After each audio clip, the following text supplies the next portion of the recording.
What's up, AP Language? I hope you're all doing well. I need to, just before I get into the content of this video, mention that I have another video posted that is a general announcement for both of my classes. And in that video, I talk specifically about the office hours that I'm going to be establishing. Right now, things are kind of tentative, but I'm going to try this out. So please go watch that video before you even continue with this one, so that you know what the deal is with how to correspond with me through video chatting. All right?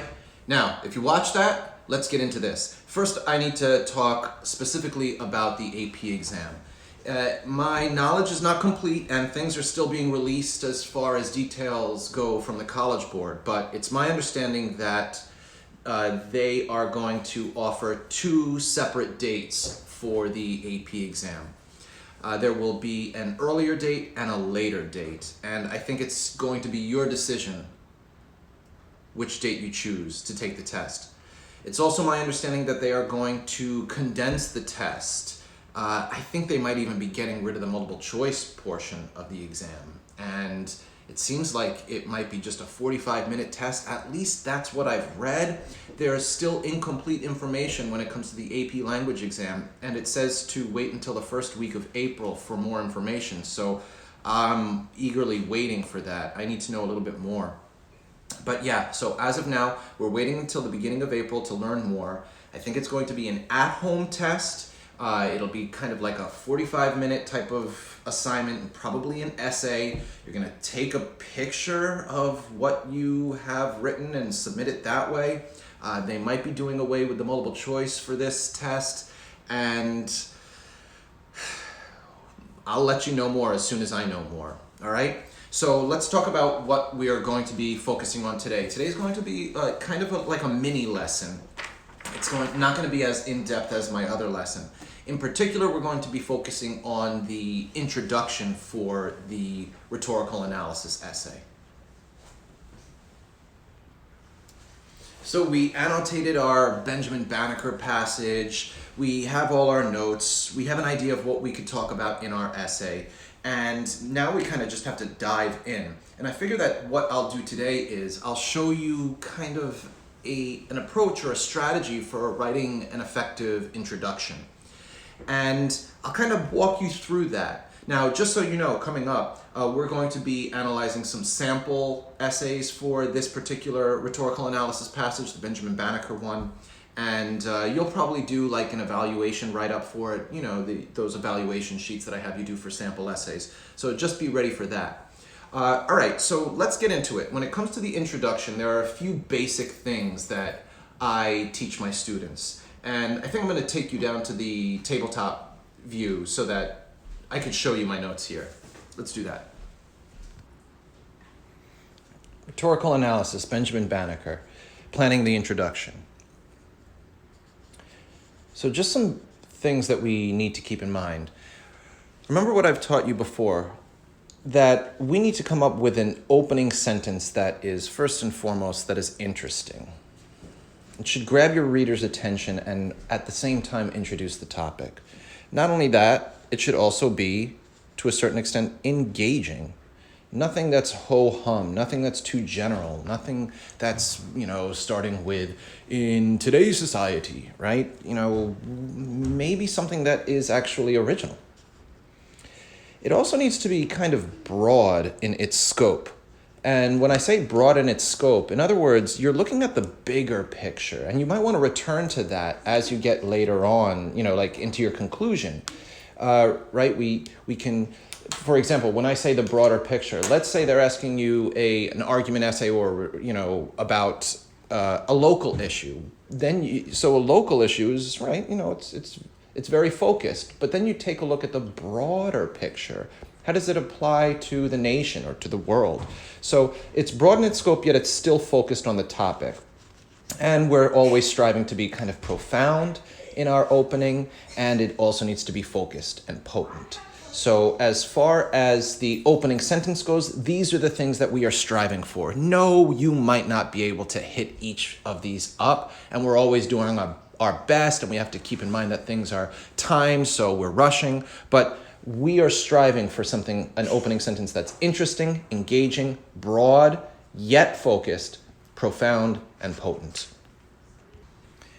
Now, all that is for the opening sentence. And eventually I want to give you some strategies. Like, I don't want you to ever feel like you're stuck on your opening sentence. Sometimes the best thing to do is just simply compose your thesis statement and maybe even skip a few lines at the top of the page so that, as far as the writing process goes, all right, I got my thesis statement. I know where I'm going. Let me just write this essay. And then if there's time at the end, you could come back and add that engaging, profound opening sentence. And if there isn't time, well, at least you got your thesis, right? Because the thesis is the most important part.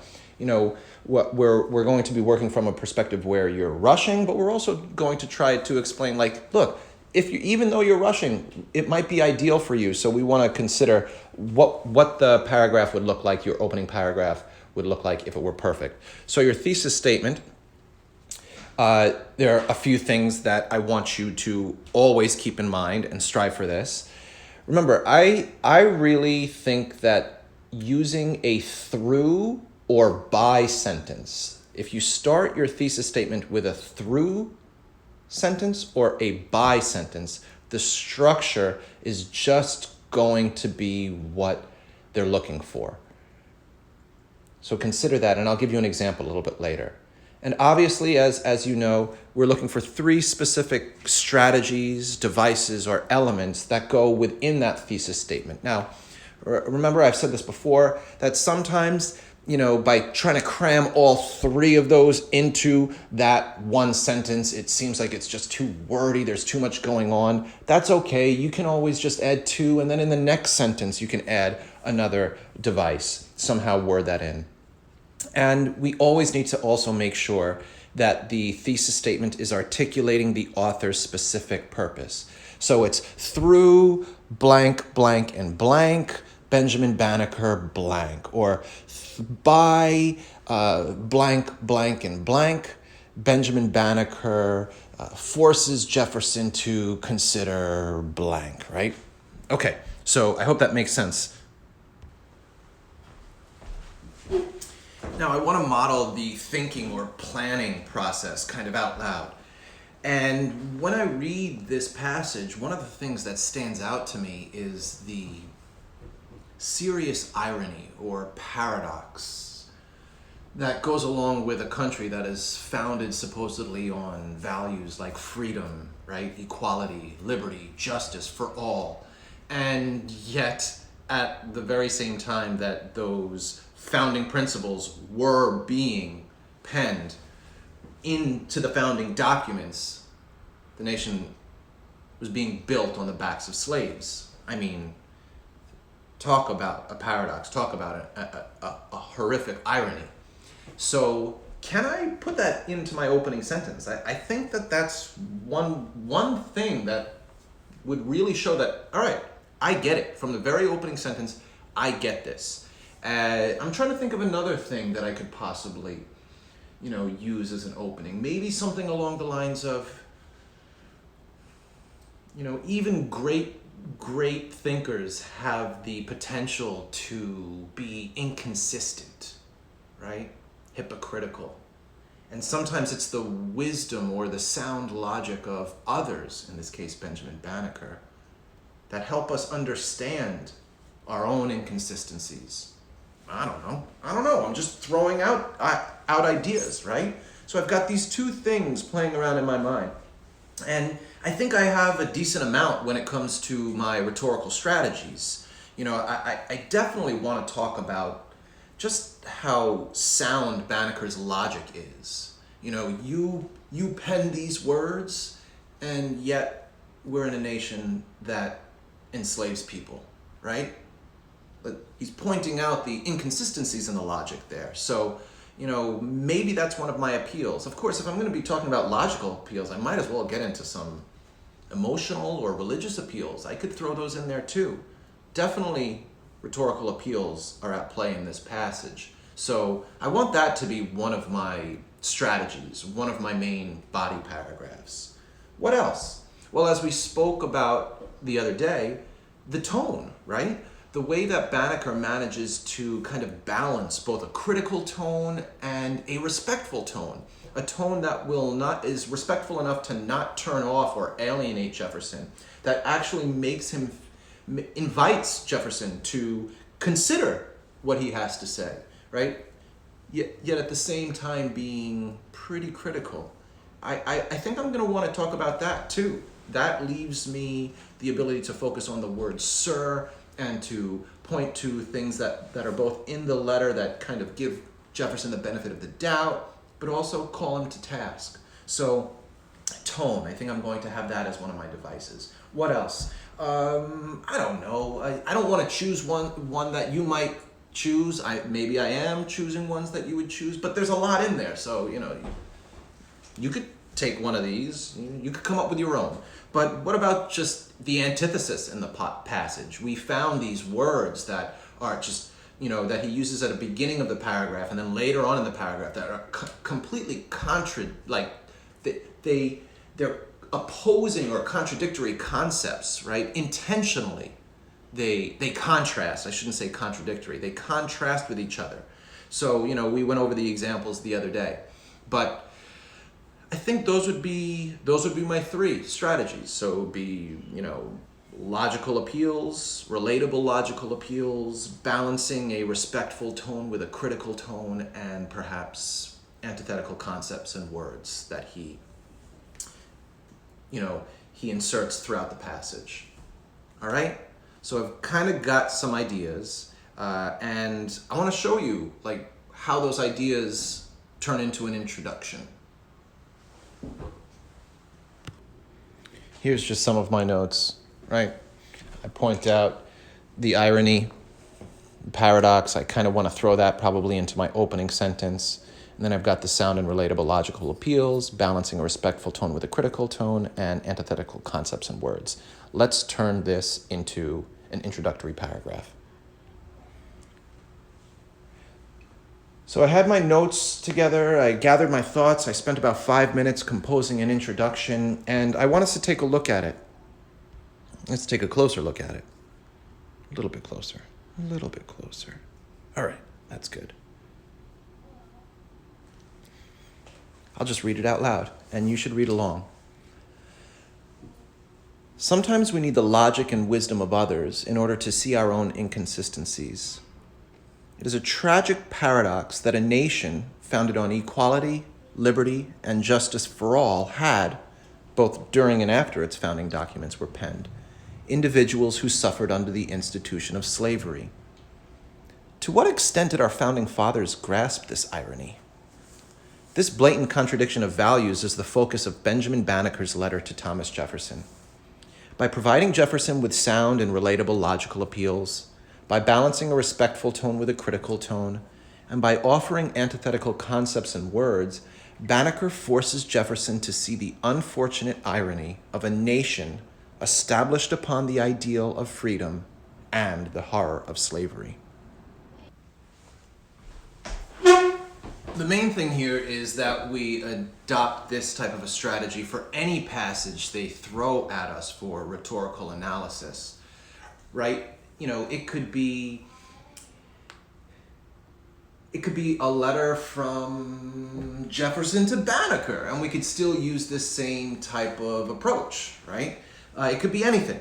They're going to throw anything at you, and eventually I'm going to have you look into the AP Language Archive so that you could see the different types of rhetorical analysis passages they've thrown at students in the past. So I got my intro done, and we know where I'm going. That's important. It's by the time that your reader is done with your introduction, they have an idea. Okay, I know where this person is going. Not only do I know where the student is going, but I also know that they know what is up about this passage. They know about the author's, the student knows about the author's intention. The student knows about the rhetorical strategies that are being primarily used, at least insofar as the ones that you're going to focus on in your essay. So I got my paragraph. It's okay.